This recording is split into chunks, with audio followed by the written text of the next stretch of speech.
دووهەم ئاسەواری خراپی دووهەم لەسەر کۆمەڵکاریەکە ئەوەیە کە قورسایی ئیشمان زۆرەکەوێتە سەر، دوژمنان زۆرتر زەفەرمان پێبن. ئێمە بێ بزانین کە دوژمنمان هەن دراسەی یەک لە کەسایەتیە دەرکەوتەکانمانەکەن، تاریخمان هەموو یەخوێننەوە، هەڵەکانمانە دۆزنەوە، دراسەی شخصیەتمانەکەن، حەزمان لە چییە، حەزمان لە چی نییە، مەدح چەند تەئسیرمان تێکا، دیاریەک چەند تەئسیرمان تێکا، پلە و پایە و ناوهێنان و پارە چەند تەئسیرمان تێکا، بەمانامان دۆزنەوە یەک ئەلەم کەلێنانەوە ئەخزەنە ناو شخصیەتی مسلمانەکە.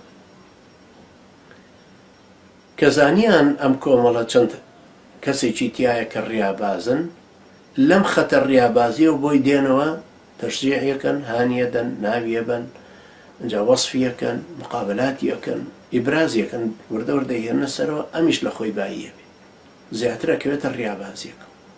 ئەنجا دوایی سەمع و تاعەی کەمە بێتەوە بۆ ئەمیرانی سەروتری خۆی، ئاوە وردە لێوێ بە شتێکی گەورە و کۆمەڵکاریەکەش کارمان قورسترەکە، دوژمنانیش زیاتر زەفەرمان پێبن و خوای گەورەش ئەمەی قوبوڵ نییە، چونکە خوای گەورە یارمەتیدەری سەفێک نادا ئەبەم ڕیزە هاتبنە پێش. خوای گەورە فەرمێ إن الله يحب الذين يقاتلون في سبيله صفا كأنهم بنيان مرصوص.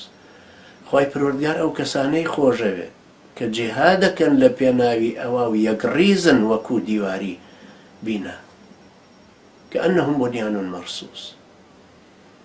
ئەو کەسانەی بەم شێوەیان جا سەیری کە خوای گەورە فەرمێ خۆشی ئەوێن قیتالیشەکەن لە پێناوی خوای گەورە، بەڵام مەرجە سەفەن، کە یەکڕیز ئەمانە هەمویان ئیشەکەن. ئەمە دیارە بۆ خوای گەورە ئیشیان کردووە، خوای گەورەش فەزلی خۆی پێبەخشیون و یارمەتی دەریان.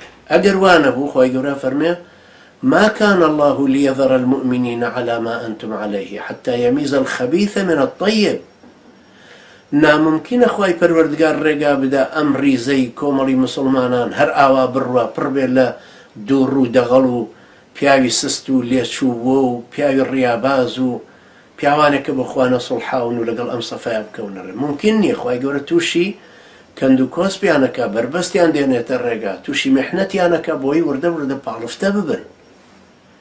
ئەو کەسانە بە ساغی ئەمێننەوە کە بۆ خوا سڵحا بوون، ئەوانەی بۆ خوا لێبڕابوون، ئەوانەی نیەتیان پاک بوو، کەوا هەر یەکێ لە ئێمە بەرپرسە لەوەی نیەتی خۆت پاکەیت و بۆی کۆمەڵکاریەکەشمان سەرکەوێت. کۆمەڵکاری ئاوا سەر ناکەوێت بە کۆمەڵە خەڵکێک کە خەریکی ڕیابازی